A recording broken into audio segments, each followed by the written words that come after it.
Robots Radio presents...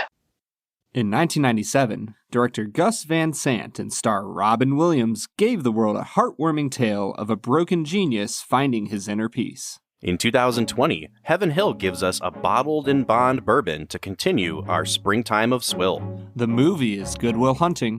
The whiskey is JTS Brown Bottled-in-Bond. And we'll review them both. This is the Film and Whiskey Podcast.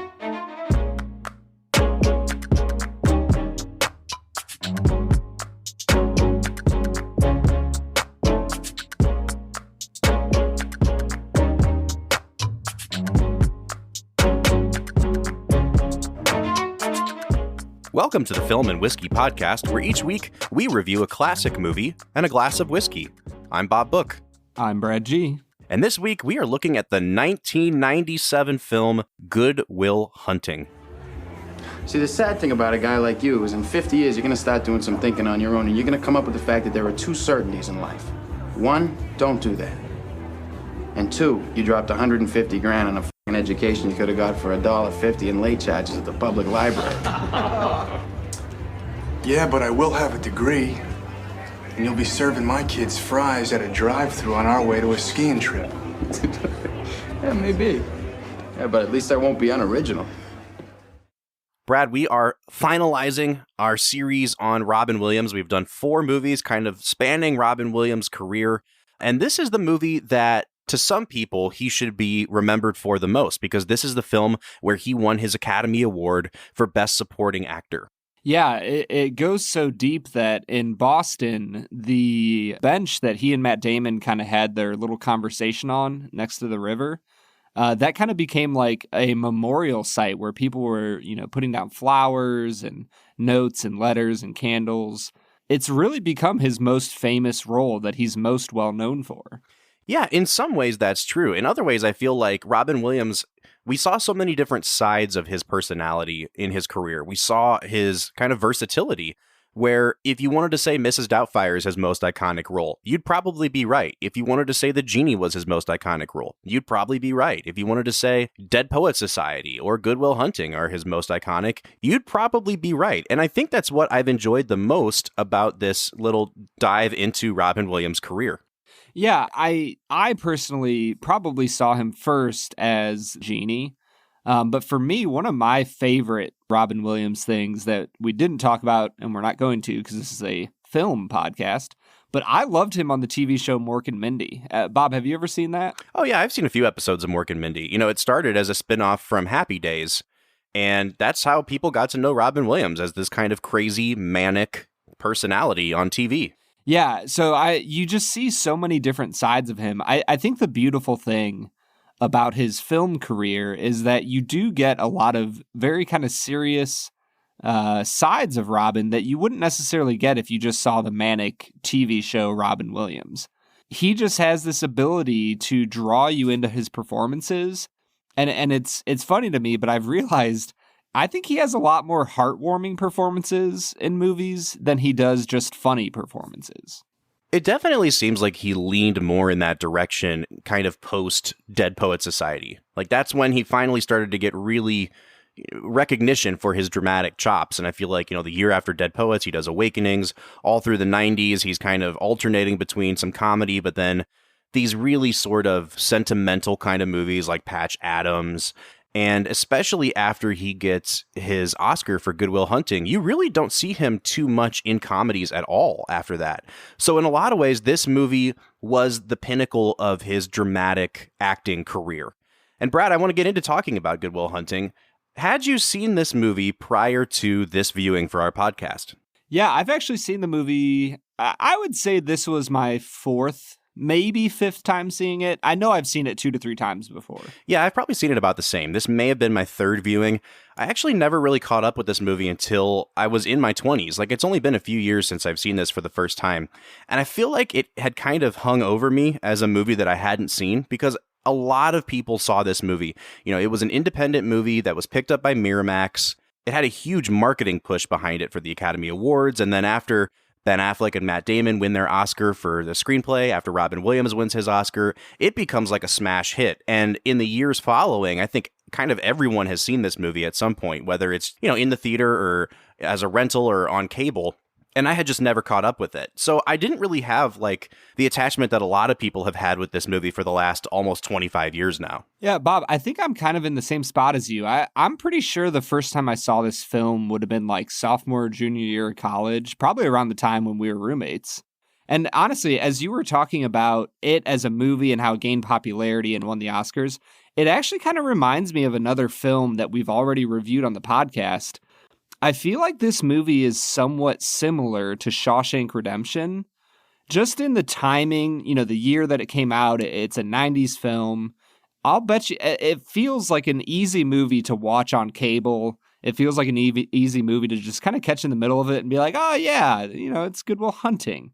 So I feel like, I don't know, do you feel like there's a similar sense of that to you? So I actually wrote down notes for today's episode. Sometimes we just kind of go into a blind and we see what each other thinks kind of in the middle of the episode.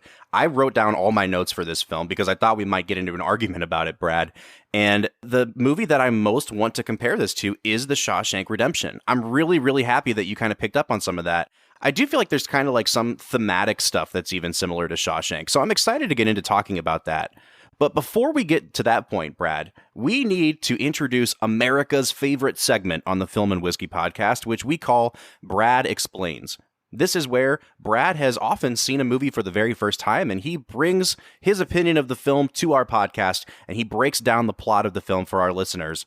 Now, Brad, you have the benefit of having seen this movie a couple times, so that should help us with Brad Explains. Why don't you give our listeners the plot of the movie Good Will Hunting? Yeah, so the movie Good Will Hunting, it's about a young man born on the south side of Boston whose name is Will Hunting. He, the south side of Boston is kind of the trashy, rough neighborhood part of Boston. At the start of the film, you see him kind of get into fights for no reason. He just picks a fight to pick a fight, and he gets, thrown into jail for a little bit. And you can tell that he's kind of rough and tumble. He works a job up at MIT, and he's a janitor there. And while he is a janitor there, he encounters this psychotically difficult math problem that a math professor placed on the board and told his students, like, hey, if any of you guys solve this, I don't know, you're going to get some big reward. And Matt Damon just goes in and solves it. Easy peasy, no problem. And he leaves, and the math professor is like, oh my gosh, who did this? And nobody owns up to it in his class. So he puts a new problem on the board that's even harder than that one. And he catches Matt Damon drawing on the board, and he scares him off. And then he goes and looks at it and realizes, holy cow, this janitor knew the answer to this even more difficult problem that only like 10 people in the world could solve. So Matt Damon is a genius. He's just a mathematical genius. And from there on, you kind of find out that he has a lot of emotional issues. He was a foster child who was abused, and he is very antagonistic. He pushes away anyone who tries to care for him. He cares very deeply for his close friend group that he kind of treats like family, and that's about it. And so throughout the rest of the film, you see him falling in love with a girl that attends MIT, but he keeps pushing her away. He pushes away the professor. But as a part of his bail, he has to go and go take counseling. And he gets run through the ringer of a bunch of different high-end counselors that he pushes away from him. And he finally finds his way to the office of our star of the month, Robin Williams. And they slowly build a bond and a relationship that enables Robin Williams to reach Will, played by Matt Damon, and they build an emotionally healthy relationship, and Robin Williams is able to help him work on his crap. And it's a really beautiful story, and we'll get into it throughout the rest of the episode, but I'm pretty sure that sums it up, Bob. Yeah, that does a pretty good job of summing it up. I think that there are kind of secondary relationships in this movie that we're going to get into talking about as well. The movie is kind of about Matt Damon's character, Will, and his relationship with a couple different groups of people. One of that being his friend group, which includes his best friend, Chucky, played by Ben Affleck, Matt Damon and Ben Affleck co-wrote this movie together. They are the screenwriters of this film, and if you've ever heard them kind of recount the tale of how it came to be, they were just kind of struggling actors, and every time they would come home from an audition and it didn't go well, they'd sit down and write more, and they'd bounce stuff off each other because they were, best friends. They were living with each other. And I really do think that the relationship between Ben Affleck and Matt Damon in this movie, it's not super crucial to the plot, quote unquote, like the things that happen in the movie. But in my opinion, it might be the most important relationship in the movie.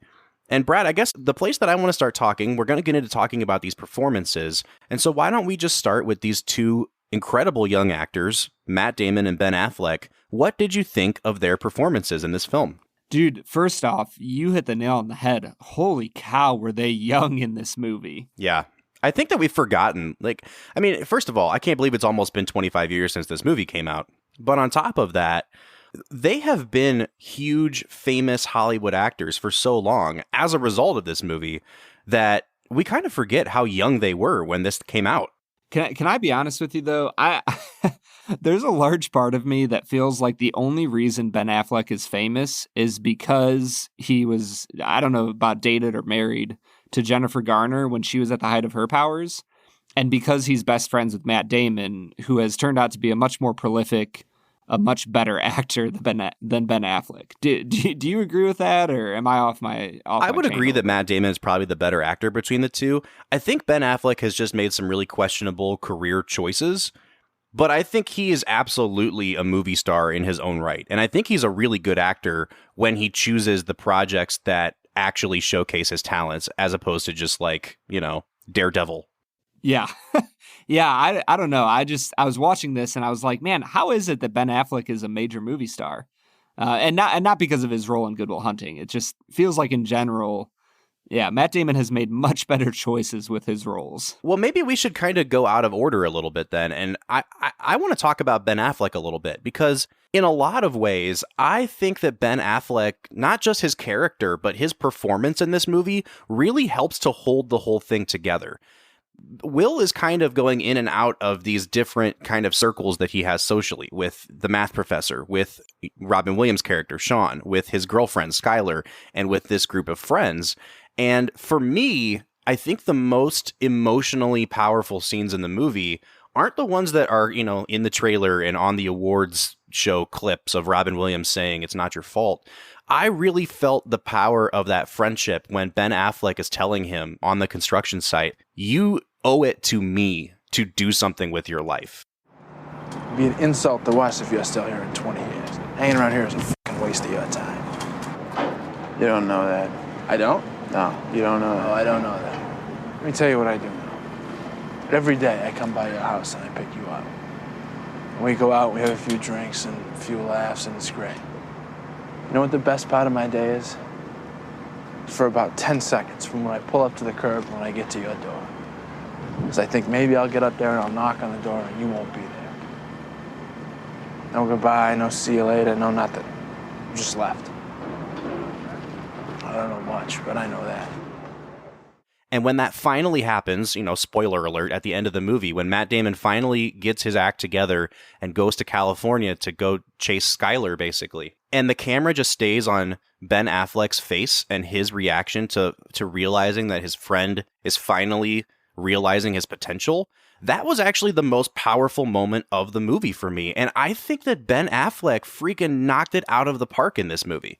Yeah, no, I totally agree with you, Bob. I really enjoyed Ben Affleck. I think my favorite part about him is, his self-awareness, that his character kind of knows what his role is and he's okay with it. Yep. But he's also really well aware of Matt Damon's prowess, and he encourages him in that. And I love that he's not jealous of Will. You know what I mean? Like, the way that Ben Affleck portrays being a brother who doesn't have blood relations to Matt Damon is amazing. I think the most important part of his role is in establishing the family mindset that you realize is kind of a key part of Will's life, that he pushes everyone else away, but the people who have seen him through his crap are his family. And like when Sean says, oh, they don't count. They would take a bullet for you. They don't challenge you. I think that's a really great part of the movie because you start to understand that, like, yeah, this family isn't necessarily going to push him, but by golly, they're going to love him no matter what. And the cool thing is, at the end of the movie, in that scene that you're talking about, Bob, the family does push him out of the nest. The family does challenge him. And you realize that they're not just silly friends, that they actually are, intellectual challenges to Matt Damon, even though he's much smarter than all of them. Yeah, and that's part of why I love Ben Affleck so much in this movie, because he does more with less. There's a lot of like subtext with Ben Affleck in this movie. There's not a lot that's actually spoken. But even in those scenes that you get, these repeated scenes where they're all drinking in a bar together, you can tell that Ben Affleck is kind of the leader of the pack. And he's also, in his own way, just as smart as Will is. Like, he doesn't have the brains, the book smarts, but he also is really keenly aware of what's going on with Will. He knows why Will is pushing people away. He's content to let him do it for as long as he can. But when Will finally kind of just says, like, screw it, I'm not going to do anything, he knows exactly when to push Will and motivate him to do something more. And I think that the way that you can see Ben Affleck kind of reading the situation in the bar when Will brings his girlfriend Skylar into the dynamic and he's starting to pick up on how Will is even pushing her away, I really was impressed with the way that Ben Affleck could convey all of what's going on behind the scenes in his mind with very little to do on the page. Because if we're being honest, like, Matt Damon's character, he is the movie. He's in almost every scene of the movie, and he gets plenty of opportunities to show his chops. Whereas I feel like Ben Affleck, he's only in really a few scenes of the film, and I think he makes the most of them. Yeah, I mean, even the scene when they're leaving the bar with Skylar, and she's kind of, a little bit drunk, and she goes, oh, when am I going to get to see your 12 brothers? I wanted to meet them. And, like, Ben Affleck is very well aware of the fact that Matt Damon is a foster child and doesn't have any brothers. But he just kind of leaves it quiet and goes, yeah, we'll see you another time. And he looks at Will, and you can see that concern in his eyes. But that's it. He just leaves it, and you're like, man, that is the friend that everyone wishes that they had. You know what I mean? Yeah. Like, if that had been Casey Affleck's character, he would have spilled the beans and been like, oh, what are you talking about? He doesn't have any brothers. But, like, you see that emotional maturity in Ben Affleck to let his boy do his thing. And he's going to challenge him when they're one-on-one, but he's not going to betray him in front of people who are outside the family. You know what I mean? Absolutely. All right, let's talk about Matt Damon, because this is his movie. I mean, he's nominated for Best Actor for this film. I think he does a really good job. I really do. I think that the script that he and Ben Affleck wrote, I have my issues with it, and we're going to get into talking about that in a little bit. They don't really show their hand with Will until a little bit too late in the movie. He's kind of a hard character to get to know because he doesn't really have a motivation. His motivation is not being motivated. He doesn't want to put his genius to use. And I think he does a really good job of indicating, like, how tortured he is beneath the surface. I really liked Matt Damon in this movie, but if I'm being honest with you, I think I was more impressed by Ben Affleck just because he had so little to work with as compared to the fact that the script kind of goes overboard to get you on Matt Damon's side in this movie. That's interesting. I think that for me, I perceived his performance. I guess the hard thing is, how do you create motivations for somebody who is so guarded against everyone who is outside of his family? Right. And so I actually really enjoyed Matt Damon's performance because I think he plays that emotional distancing so well. And he does it, like, through comedy, like the scenes when he's kind of paraded through the different psychiatrist rooms. You see him use humor as a distancing tool to keep people from knowing him. He does it with anger when he is with his boys and he just starts a fight for no reason. You see him use these different tools emotionally to keep people distant from him. That I think it makes the payoff at the end of the movie when he's emotionally healthy so much more beautiful. Yeah, and I think that Damon does play those scenes really well. I think my thing is, I don't even know if I want to call it a nitpick, Brad. I think it's just more like appreciating when an actor has less to chew on, less to work with, and makes more out of it. Like, if you were an actor and someone said, you can play Robin Williams' character or you can play Ben Affleck's character, you're going to take Robin Williams' character 10 times out of 10 as a supporting role because he gets incredible dialogue. He gets monologues to himself where the camera's just like on his face. You know, he gets some of those iconic moments in the movie, whereas I think that Chucky, Ben Affleck's character, is really there in a more kind of pure sense of being a supporting character. Like, he holds up the other characters. And I think I was just really impressed with how much of an impression that made on me, as opposed to some of these characters who get the quote-unquote big Oscar-y moments in the movie. Does that make sense? Yeah, it does. I honestly really loved Ben Affleck's performance. And honestly, this watch through, I noticed him a lot more than I had in the past. For sure. So yeah, I would agree with you. I also think that the big Oscar-y moments were also really good. Yeah, for sure. And that's, yeah, again, I don't want to take anything away from Robin Williams or from Matt Damon. I think they're both really, really good in this movie. The acting, for the most part, I think is solid all around. And the one exception that I have, Brad, and I really want to get your opinion on this, I'm not a big fan of Minnie Driver in this movie. Huh. Yeah, you know, like she does really good in her quote-unquote big Oscar-y moment, the scene where she and Will have this huge screaming match and she breaks down crying. That scene, she sells it really, really well. But for the rest of the movie, her whole character is just kind of like, I'm gonna be this charming, sarcastic equal to Damon in terms of like verbal sparring. And it's good. I just don't know. I don't know how impressed I was with her as an actress. I think it's a well-written character, but I could probably have also plugged like 10 other late 90s actresses into that role, and I think they would have been just as good as she was. Like, does that make sense? I don't know that she did anything super unique with what was on the page. That is interesting to me. I actually really liked Skylar in this movie. I thought that she was a fun injection of just kind of whimsical into Will's life that he didn't have before.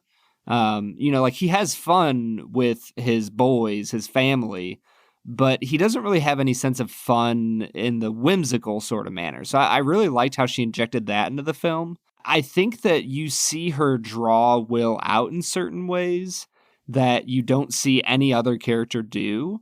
And for me, I think the biggest question is, in the end, is she the kind of girl that, like Robin Williams says in the movie, is she the kind of girl that you would want to go see about? And I would say yes. Like, she's interesting, she's smart, she makes Will just light up with personality and life whenever he's around her. I personally really enjoyed her in this movie. I thought her performance drew the things out of Matt Damon that we needed to see. Yeah, I think that's fair. I guess I just kind of, if I was going to get nitpicky, Brad, I think I would say, like, everything you just said sounds more like you like her character more than you like necessarily Minnie Driver as that character. Do you know what I mean? Like, everything that we liked about her was what the script gave her. And I'm just thinking to myself, like, oh, if they had put, I don't know, who's another, Kate Winslet in that role. You know what I mean? Like, I think you could interchange a lot of people into that role. And I think it kind of bears out a little bit because Minnie Driver hasn't really been a super successful, very famous actress in the aftermath of this movie. She gets nominated for an Oscar for this film. I think she just kind of gets swallowed up in the early 2000s by a lot of other actresses who kind of work in the same wheelhouse she does.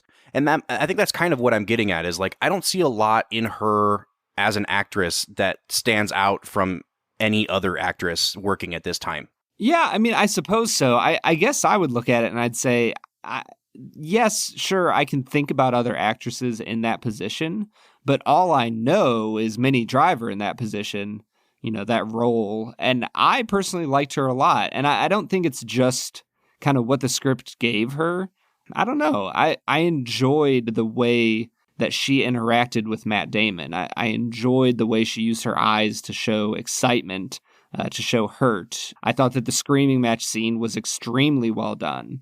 I think that her tenacity in loving Will really translated through the screen really well to me. So I liked her performance. Well, that really only leaves us with one major character left to talk about, and that is our star of the month, Robin Williams. Brad, I really think he's great in this movie. There's not really a lot for me to say. Like, he absolutely deserved an Oscar. I thought that they say that they wrote this movie with him in mind. Whether that's true or not, that's kind of what they always say about really well done performances in films. Whatever the intention was, he took this character and he made something great with it. Brad, what did you think of Robin Williams in this film? This is just one of Robin Williams' best performances. Like we kind of talked about a few of his different movies. I'd probably put Dead Poets Society up there as his other great performance. But for me, this one kind of takes the cake because he plays such a consistent character throughout the film that you always can tell that he knows who he is as a character. And I absolutely love that about him, that even when he's angry, even when he's frustrated with the math professor, you can tell that Robin Williams has worked through his own stuff. And even when he's angry, he knows it doesn't change who he is as a person. And I think that he brings that stability to this movie that is so desperately needed, because everybody else in this movie is a moving piece that it feels like they're in the middle of this storm that is Matt Damon. He's just this brooding storm that throws everything in disarray that he touches. And in the middle of that, you have Sean step into the middle of that storm, sit down and just say, yeah, I know who I am. And you haven't lived life, and that's okay. And I'm okay with that. You don't know about real loss, because that only occurs when you love something more than you love yourself. I doubt you've ever dared to love anybody that much. I look at you. I don't see an intelligent, confident man. I see a cocky, scared, shitless kid. But you're a genius, Will. No one denies that. No one could possibly understand the depths of you. But you presume to know everything about me because you saw a painting of mine. You ripped my f***ing life apart. You're an orphan, right? Do you think I'd know the first thing about how hard your life has been? How you feel? Who you are? Because I read Oliver Twist.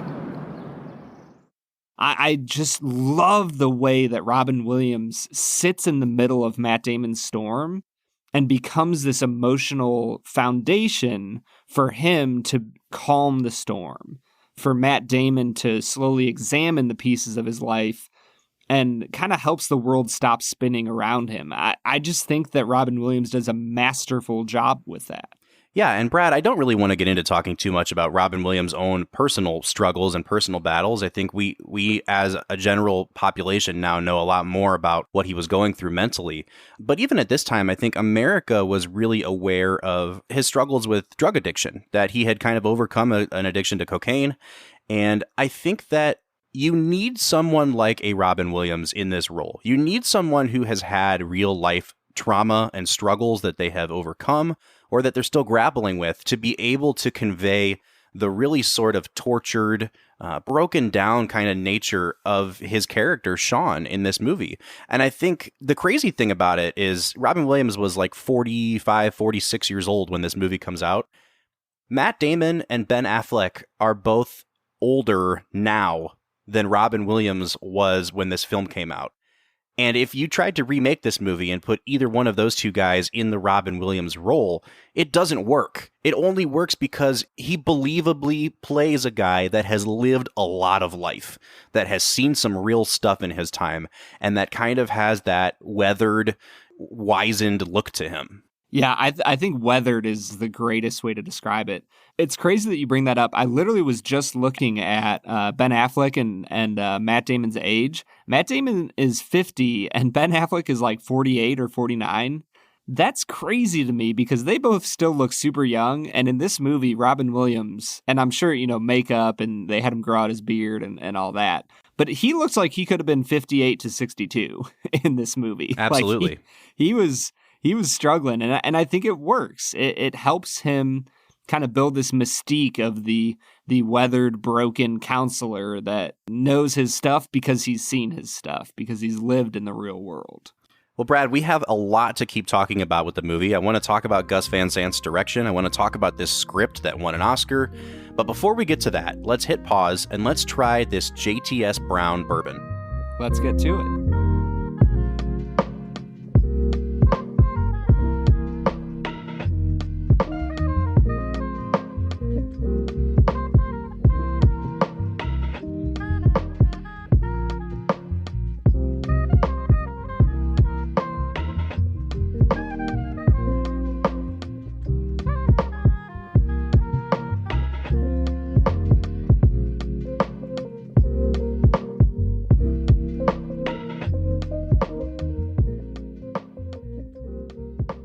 All right, so today we are checking out JTS Brown Bottled-in-Bond bourbon. Now, this is a bourbon with a very limited distribution. JTS Brown is a brand that's produced by Heaven Hill, one of bourbon's largest producers. But nationwide, if you find a bottle of JTS Brown, chances are it's probably going to be their 80 proof, which is, as we know, the lowest proof something can be and still legally be called bourbon. But I had heard rumblings, across the bourbon community that in that sort of bottom shelf, if you can find a bottle of this Bottled-in-Bond, it's very, very cheap, and it's one of the best values in bourbon. And so last time I went to Kentucky, I picked up a bottle. Like I said, the distribution is limited, so you may not be able to find this everywhere, but I think it is a worthy contender for our Springtime of Swill. Brad, have you ever heard of this brand before? No, I haven't. And I'm kind of curious how much you picked up the bottle for. If it's in our Springtime of Swill. Right. Well, I will say this. We'll get to that in the value portion of our review here. But suffice it to say, this is comfortably in the range of the Springtime of Swill, which we have set at $15 for a fifth. So, Brad, as we get into reviewing this, what are you picking up on the nose of this JTS Brown? Man, I mean, first off, the color of this is so deep. It's got that nice deep brown caramely color to it. And then you put it to your nose and you get the traditional bourbon notes you're looking for. There's some nice vanilla. There's a tiny bit of spiciness, like an allspice kind of smell to it. I'm picking up the caramel. It has a great nose to it, and I'm gonna give it an 8 on the nose. Yeah, I actually tried this out of 2 different glasses. We had samples of this sent to us by our friend, the Urban Bourbonist on Instagram, Chris Blattner, and what a guy. I know, right? We got these samples around the same time that I went to Kentucky, and I picked up a bottle of JTS Brown while I was down there, so I have a large sample size to try. But we wanted to stick to trying the samples that Chris sent us, and I tried this out of my kind of normal bourbon drinking glass, and I got some really weird notes on the nose, so I swapped over to like a snifter, and I liked it a lot better in there. Like you said, Brad, there's a lot of brown sugar. I got a lot of oak on this, like a lot of oak. But it had those kind of really great dark notes that you get from a well-aged bourbon or one that has really picked up a lot of flavor out of that barrel. I get some peanut butter. And then I get these really, really nice floral notes to go with it. It's just a really, really good, complex nose, especially for something that I only paid a few dollars for. So I'm going to give this a 7.5 on the nose. Let's give it a sip, Bob.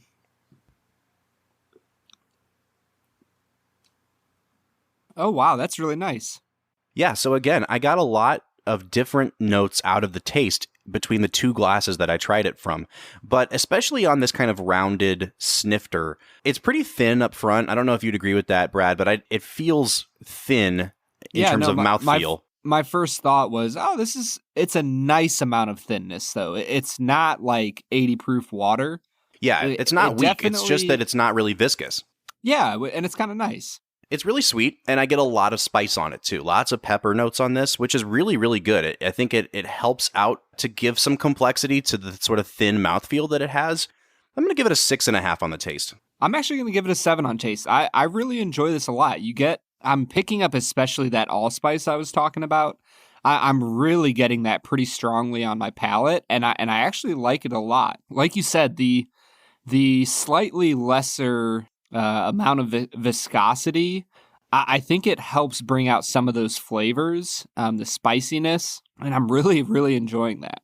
So, Brad, what would you give it on the finish then? The finish is interesting. It hugs you for a little while. You get a nice bit of burn. The flavor dissipates, though, within a minute or so. It doesn't sit with you for terribly long, but it's got a nice, smooth finish. I think I'm going to give it a 7.5 on the finish. Yeah, I'm not quite as sold on the finish as you are. It's kind of bitter. Lots of those oaky notes. It's very lasting, which I think is a good thing, especially for something that's like a value bourbon. It's mouth-watering. It doesn't dry your mouth out. But overall, I mean, it's an impressive finish for a cheap whiskey, but it's not my favorite flavor that's left in my mouth. So I'm going to give it a 6 on the finish. Yeah, I feel like I'm getting a little bit more sweetness on the finish than you are. And I think that's why my score is sitting a little higher. I taste a little bit of vanilla just lingering on my mouth. Yeah, that's fair. I mean, I'm just not picking it up today. And it may just be because of, the coffee that I drank before we started this episode. It's one of the things that we talk about a lot, Brad, is like, if we tried this on any other day, how much different would our scores be? How much does the tacos or the steak that you ate for dinner affect the whiskey that you have afterwards? Like, there's so many variables, and it's impossible to have a completely neutral palate going into something. Yeah, the problem with whiskey tasting is that, you know what? Your taste buds are sensitive, and they change from day to day, and what you've had before it, and, did you brush your teeth this morning or not? Did you eat an apple for breakfast, or did you eat, leftover pizza for breakfast? It kind of changes everything. So hopefully we're always giving you an honest, review, but you can only take what you taste at a time. Well, that brings us to overall balance, Brad, and I think this is a fairly well-balanced whiskey. Like I said, I had it out of my normal glass and I did not care for it at all, but when I put it in a different glass, it was like a whole new world opened up for me. I tasted notes of apple in the first glass that I didn't taste at all in the second glass, but it was so much sweeter and had so many more of those classic bourbon notes that it's kind of hard for me to give this a balanced score. In the second glass that I tried it out of, it all made sense a little bit more. Things that I got on the nose were there in the taste and the finish. Especially for being a value bourbon, I think I'm going to give this a 7 out of 10 on balance. It's a pretty well-balanced whiskey. It's not the greatest whiskey in the world, but I like it a lot. So I'll stick with a 7. I just want to check to make sure, just do my duty as a good citizen. Did you actually drink the same whiskey out of both glasses, Bob? I did, yeah. I had like 2 sips of it out of the first glass, and I said, I'm not enjoying this. Let me try it out of another glass. And I dumped the rest into a different glass. Really? And yeah. that changed it all around? It really did. Wow. You sound really skeptical, Fred. I am really skeptical because I guess I just feel like, and I could be wrong. In fact, I know that I'm partially wrong because I know that the type of glass changes things. But I just feel like if a whiskey could change that much just by switching the type of glass, then it's kind of like, well, what's the point of what we're doing? If you could change the flavor just by changing the glass, then what's the point of even making like different types of whiskey? Just make one whiskey that you just put in different glasses. Fair. That's fair. I do think that like it only affects it so much. Like my initial scores on taste were like 5.5, and when I tried it out of a different glass, it was like, oh no, this is probably like a 7. So it wasn't like it dramatically changed it from a 2 to an 8 or a 9. No, but you're absolutely right, Brad. I know you're being facetious, but I think it's important for people to realize, like, if you just drink this out of a standard rocks glass where the walls of the glass are completely straight and like perpendicular, when that liquid hits your tongue and enters your mouth, it's going to hit your taste buds at a different point than one that's more rounded in or one that's more rounded out, kind of concave or convex. Like that all affects your palate. That all affects how the whiskey is going to like coat your tongue. What parts of your taste buds and the sensory things going on in your mouth is going to be affected. And so, it really is, I think, a good idea when you're trying a whiskey that if it's not just a one and done, I'm going to try one glass of this. If you have a bottle of something, try it out of different glasses. Try it with a drop of water or 2. Try every possible permutation of that whiskey before you really pass judgment on it. Yeah, just try it straight out of the bottle. Absolutely. You don't stop drinking ever. That's what we're saying. Yeah, and if you're a little bit more like me, a little bit more skeptical, where you're kind of like, well, crap, I don't know, I just drink it out of a rocks glass. Don't worry about it. Just drink the whiskey you like. Absolutely. I think that might be the point I'm getting to. Don't rush to judgment. You know what I mean? Like if you've already invested in a bottle, even if you're not caring for it, try it out of a couple different glasses and see if maybe you prefer it out of something different, if it opens up a little bit more for you that way. Yeah. No, I like you said, Bob, I'm definitely being a little bit facetious. I know that whiskey changes when you put it in different glasses. I know that wine changes when you put it in different glasses. Sometimes there's a small part in the back of my brain that goes, this is ridiculous. Oh, it's absolutely ridiculous, Brad. Don't worry. I'm right there with you. So what would you give this on the balance? After all of that deliberation, I'm actually going to give it the exact same score. Oh my gosh, Brad. You're giving it a 7, huh? I'm giving it a 7 out of 10. All right, cool. It's decently well balanced. It's fine. And then overall value. Now, we already said that this is a pretty inexpensive whiskey. It is well below the $15 mark. You can buy this at many locations for less than $10. I've actually seen it listed for $9.79 in some stores. I think I paid $11 for this whiskey for a fifth. But in either case, I don't think you're going to be paying more than $12 no matter where you're purchasing this whiskey. So Brad, let's just say $12. At $12, what would you give this on value? Bob, this is probably my favorite from the Springtime of Swill. I really have enjoyed this bourbon a lot. I'm going to give it an 8.5 on value. I don't think you're going to get many whiskeys that are much better than this JTS Brown Bottled-in-Bond for $10 to $12. Holy cow. Yeah, Brad, I'm actually just going to stick at a 7 on value. And there's a couple reasons for that. One is that I didn't care for it out of the first glass I tried it out of. And look, I know we were joking, but you're right, Brad. Like, if I have to swap glassware to enjoy something, then it's probably not the best product in the world. I do like it a lot, but Heaven Hill also makes another bottom shelf whiskey called J.W. Dant, which we're going to try, I think, next season. And it is absolutely comparable to this. Like, same price, the bottles look almost the same. And I actually really like Dant a lot more than I like JTS Brown. And so I think in my mind, I'm kind of comparing the two. But again, at $12, Brad, you're right. There's not a lot that you can get that would be better than this. So it's definitely a 7 in my book. And Bob, that brings my final score out to a 38 out of 50, which is a really high score for what we do on our whiskeys. But I'm not going to be ashamed of it. I like this whiskey a lot. Does it compare to a high-end 38 that I might have given in the past? Probably not. But for the price that we paid, I am a big fan of this whiskey. Yeah, me too, Brad. I'm actually coming out to a 34, which brings our average to a 36 out of 50 or 72 points out of 100. This is just a solid whiskey. If you see it anywhere on the shelf, you'll probably have to go to Kentucky to find it in wider distribution. But pick up a bottle of this JTS Brown Bottled-in-Bond. I think it's a solid recommendation for me. Brad, would you recommend? Oh, wholeheartedly. Yeah, it's a great whiskey that I would highly recommend you get out and find. All right, Brad, well, what do you say we get back into talking about the movie Good Will Hunting? Let's get to it.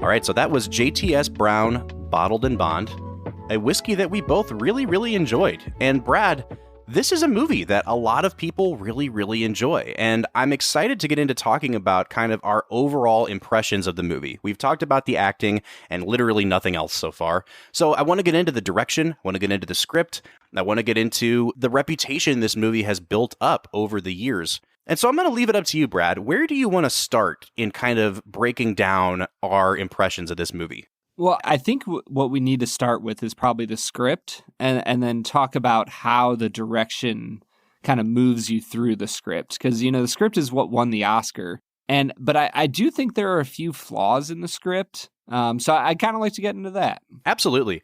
I have a reputation on this podcast, Brad, that I've built up over the last year of being a nitpicker. And I understand that. When you love movies as much as I do, I do embrace it. Like, Bob. We nitpick things we love. You know what I mean? Like, if you don't care about something, then you're not going to care enough to nitpick. Yeah, I mean, that's right now I'm watching through the 2016 Cleveland Cavaliers championship with some friends. And there's moments where we're just like, man, J.R. Smith was a complete idiot. Like what is he doing? Is that probably one of my favorite sports teams of all time? Heck yeah, it is. But, I can nitpick it. That's okay. It's Absolutely. not the end of the world. I will say, though, that I don't have a lot of nitpicks with this movie. And the big glaring issue that I have with this movie actually is the script and the direction.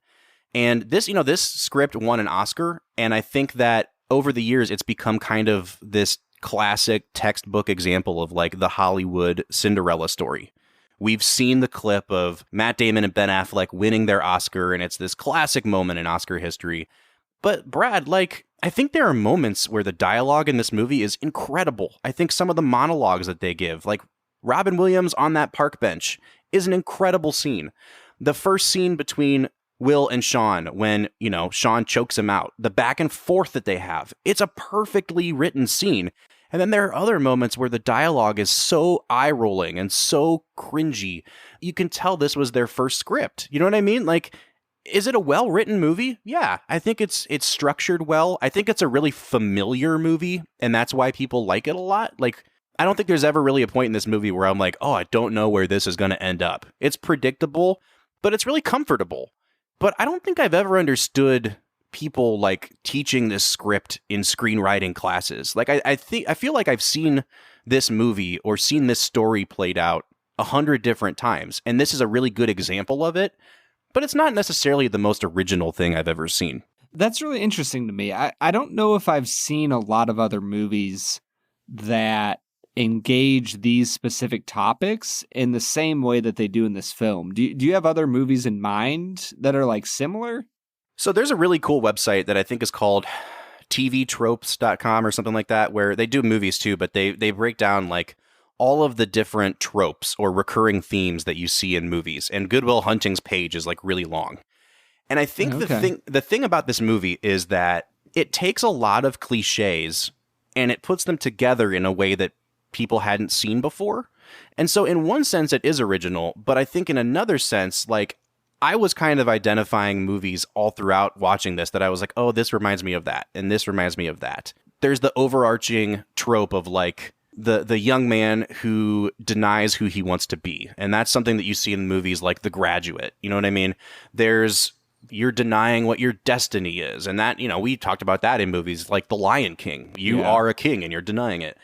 There's the trope of like saving the damaged youth, the troubled youth. That's all through movies. I mean, they made a crappy movie a couple years after this called Finding Forrester with Sean Connery, where he's playing the Robin Williams role. There's part of it reminds me even of like Dead Poet Society, where Robin Williams is, how do I reach these kids? Like it's a theme you see in all sorts of like troubled high schooler movies.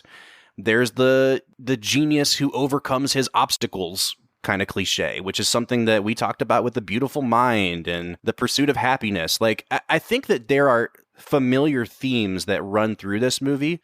And the way that this script is original is that it puts them together in a way that we may not have seen before, but they still kind of fall back on these really familiar story beats, if that makes sense. See, and that's where I think there's this kind of argument between the average moviegoer and the film critic that I feel like you're kind of tapping into, which is the reason something is familiar is because people like it. Mm-hmm. And so, is it bad to be familiar? And I don't think that you're saying that it is. But I think what you're kind of pointing to is that films that deserve Oscars should be more original than they are familiar. Yeah, I think that's probably a fair thing to say, Brad. Like, this is a well-written screenplay that takes really familiar story beats and makes something somewhat unique out of them. In the same way, like, it reminds me of Star Wars. I mean, that is literally just the hero's journey, right? It's a very familiar story arc. And yet we love Star Wars because we're familiar with it. And it was a well-done example of a really familiar kind of story. But do I think that this screenplay deserved to be named the best screenplay of the year? I don't know. I'd have to go back and look at like what was nominated, whatever. But like, it doesn't strike me as something that's really original, that's kind of like a game changer that deserves our attention any more than any of those other movies I just listed did. See, and I would probably argue the opposite side. I think that because of how familiar it is and because of how beautiful the story ends up being, I think it deserves the Oscar. I think it's a movie that it tugs on the heartstrings so deeply, And I think that between the acting performances and the script and the direction of the movie, I think you get such a beautiful image of emotional brokenness and emotional reconciliation throughout the film that I think it 100% deserves it. Now, I guess what I'm trying to point to is it's hard for me as an average movie person to separate the script from the actors who acted out the script and the director who framed the shot in a certain way and the lighting technician who set the lighting in a certain way. Like, it's hard for me to separate all those because in the end, I don't see those things separately. I see the finished product. Mm-hmm. And so when I watch the finished product of this movie, I can't necessarily put my finger on, oh, well, it was the script that excelled, or it was the acting that excelled, or the direction that excelled. All I know is that this is one of the most compelling movies I've seen in a long, long time. And I am moved very deeply by it. Yes, there's issues with the script. Like, the script continually hammers home the fact that Casey Affleck is like a child. Okay, I get it. He masturbates into a glove. Ha, ha, ha. But overall, I look at it and I go, man, the finished product, this is a spectacular movie. It draws me in and it keeps me in.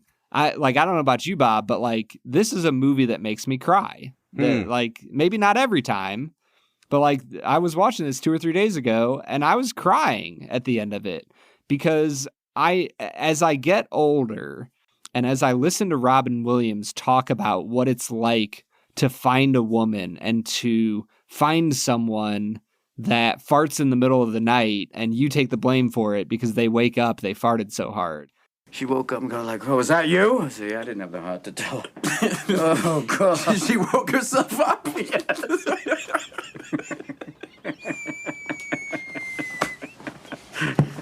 Oh, Christ.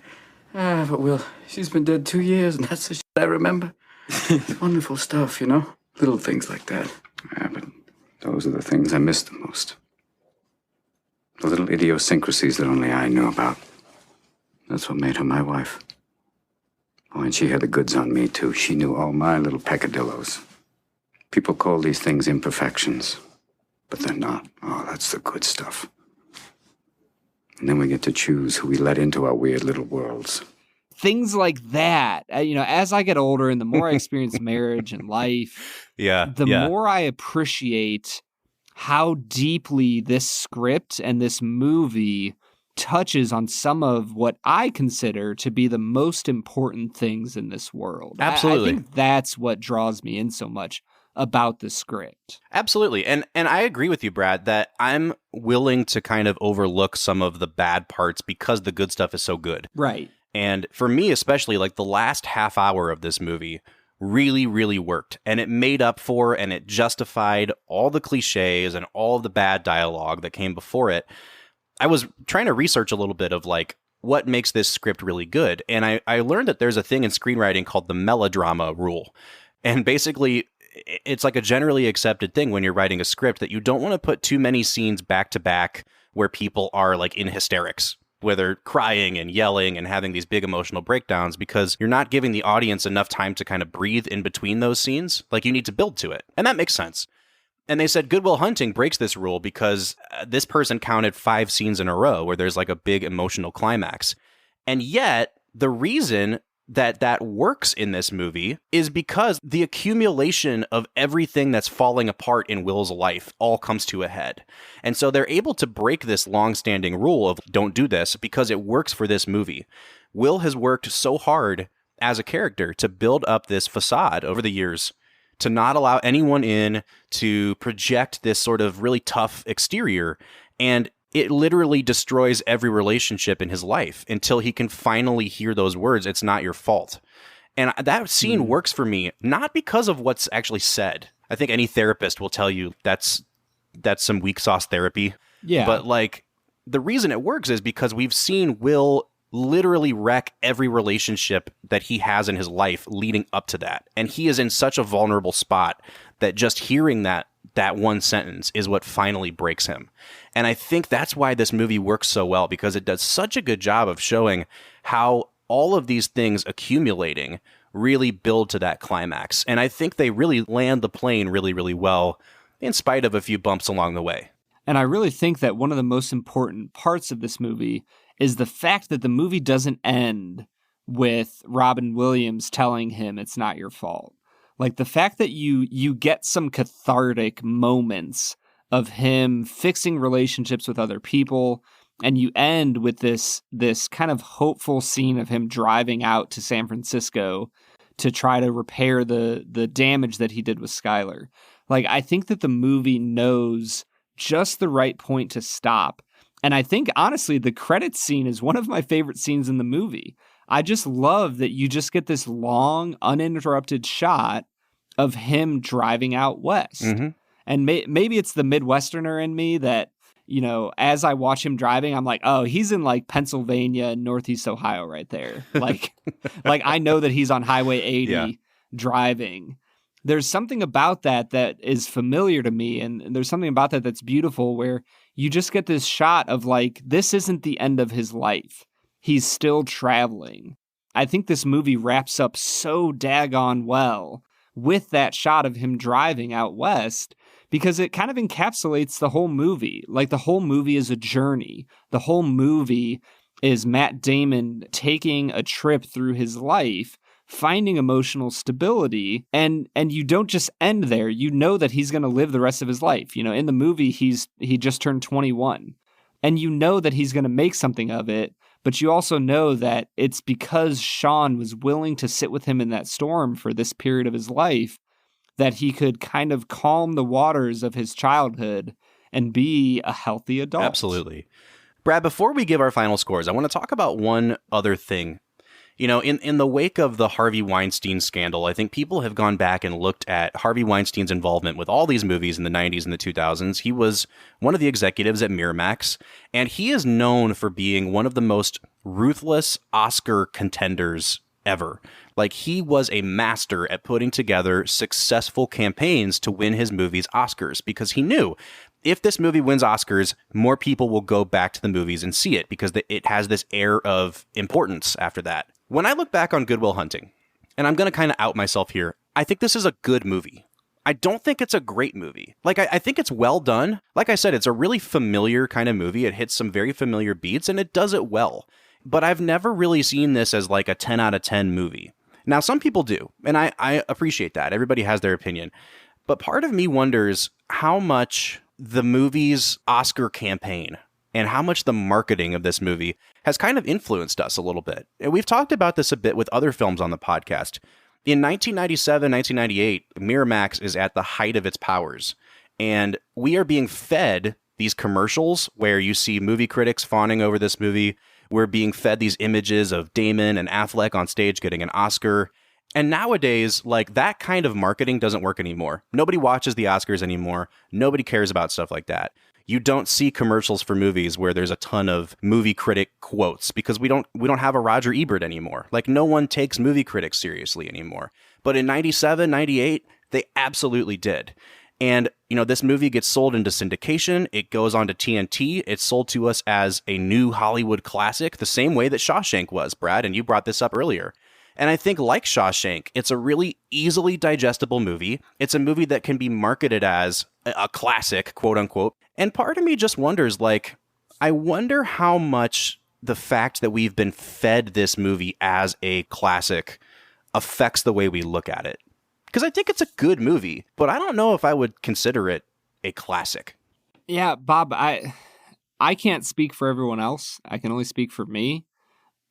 For me, I went into this movie just being told by a friend, oh yeah, dude, you haven't seen Good Will Hunting? It's a really good movie. You should watch it. And like, I'm not a deep movie enthusiast, so I just kind of took it on that, and I watched it with some friends, and I was blown away by the movie. And I've watched it a few times since, and every time I've ever watched it, I'm blown away by this movie and how much I love it. So for me, the Oscars that it's won, the marketing machine of the 90s has no effect on me. I didn't really watch much TV when I was a kid. This movie came out when I was 6 to 7 years old. So I wasn't seeing commercials. I wasn't watching the Oscars. I wasn't affected in any way by the Harvey Weinstein Miramax marketing machine. I just watched it because a friend recommended it, and I freaking loved it. Well, and again, I'm not saying that like people don't have that experience. I think what I'm just saying is like this movie is an example, but I think we just need to be really aware as consumers of media that a lot of people saw this movie, Brad, in the wake of all of that marketing. And the reason it's been able to build up such a reputation as a quote unquote classic in a lot of ways is because we've been told it's a quote unquote classic, because when you see a movie on TV 150 times, it becomes super familiar to you and you just get used to it being on TV. And so I think if you're coming into it with like the experience that you had, Brad, I think that's a way more valid reason to enjoy a movie. You had absolutely no attachment to that stuff. You just liked it. But what I'm saying is, as a consumer, just be aware of, do I like this movie because I really like it? Or do I like this movie because I'm exposed to advertisements for this movie every 10 seconds a day? And just, you know what I mean? Just be cognizant of what the media is feeding us in terms of how we look at and appreciate movies. Yeah, even with that, I would slightly disagree, because there's a part of me that goes, if the movie was junk, then people wouldn't continue watching it. They would turn their TV off or to a different channel when Good Will Hunting came on or Shawshank came on. I think the reason that those two movies have succeeded is because they're good movies. Now, you know, is Shawshank perfect? No. Are there a lot of people who would say it is? And it's like, yeah, sure. But in general, I'm like, if this was a flop of a movie, then it wouldn't have ever been advertised as that. And they would quickly realize, oh, we're spending our money on something that's not actually a classic and people aren't watching and people don't like. I think one of the reasons it became, you know, marketable is because it's good. Absolutely. I don't know. It's a kind of a weird back and forth between the two things. And I think you're right. I mean, I obviously, I think I'm right or I wouldn't have said that, but I think you're right too. You've been able to keep yourself out of the echo chamber completely when it comes to movies. But I think that for a lot of people, even just kind of like the casual film goer, there are certain movies that you always hear about and that you can get caught up in the echo chamber of people falling all over themselves about a movie. And it really does sway. Maybe this movie was only a 7 out of 10, but then I heard so many people say it's a masterpiece that maybe I'm like, well, okay, maybe it is a masterpiece and I was just wrong. So I think what I'm saying is, like, I respect people like you, Brad, who are able to go into this movie completely cold, come out of it not being swayed by manipulation from marketing or from the media. And with that, I think we've said all we really need to say about this movie, Brad. I really want to hear your final score, because I do respect you as someone who came into this movie not knowing a lot about it. So what do you think of the film Good Will Hunting? Yeah, I'm kind of in between a 10 and a 9.5. I personally sat down and finished this movie this week, and just once again, even being more critical this time and trying to be more discerning, I just still was blown away by how this script takes Will Hunting throughout his life, and you see him find emotional reconciliation and peace. There are some issues. There's scenes in the movie that I don't think are necessary. So I'm going to give it a 9.5 out of 10. It's not a perfect movie, but overall, there's something about this film that just touches my soul and it just works. And that's why I love it. Yeah, I mean, I think that I really like this movie. I'm not as sold on it as you are. I do think the Shawshank comparison it was worth talking about. We didn't really get into it, but like I see a lot of the same things. It's a guy who can't really help the situation that he's in, who has a bunch of buddies that help him along the way, that is smarter than everybody else, and the climax of the movie is his escape from what's holding him back. I actually think that scene where Damon rides the subway home and then is in his apartment plotting out how he's going to escape, it actually reminded me a lot of Shawshank. I thought the music was like Shawshank. And if we're going just based on that, I think Shawshank is a way better depiction of that sort of theme.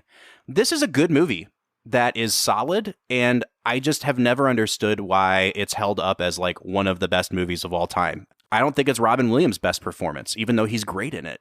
And so, Brad, I think I'm going to give this movie a 7 out of 10. I wanted to say a 7.5, but I think that's just because I think that people love it, and I want to like honor that. But for me, it's a solid movie that I like watching on the cable on a Saturday afternoon with commercials. It makes me feel good. Yeah, it's predictable, but it does it well. And so for me, it's a 7 out of 10. And that is going to bring our final average to an 8.25 out of 10. I think you're going to get pushback on that 7, Bob. I probably will. Yeah. But you know what? This is I'm a nitpicker already, so who cares? nitpick away. But honestly, guys, we want to know what you think. If you have some stuff you want to talk about, get off your chest, find us on social media. We are at Film Whiskey on Instagram, Twitter, and Facebook. Or you could give us a call. We haven't gotten a lot of calls on our call-in line lately. I really want to play some listener feedback on the air. We know you're at home. Just give us a call. You can call our voicemail at 216-800-5923. Once again, that number is 216-800-5923. Next week, we'll be back talking about a movie that's going to be celebrating just its 5th anniversary coming up here soon, 2015's The Revenant. For the Film and Whiskey Podcast, I'm Bob Book. I'm Brad G. And we'll see you next time.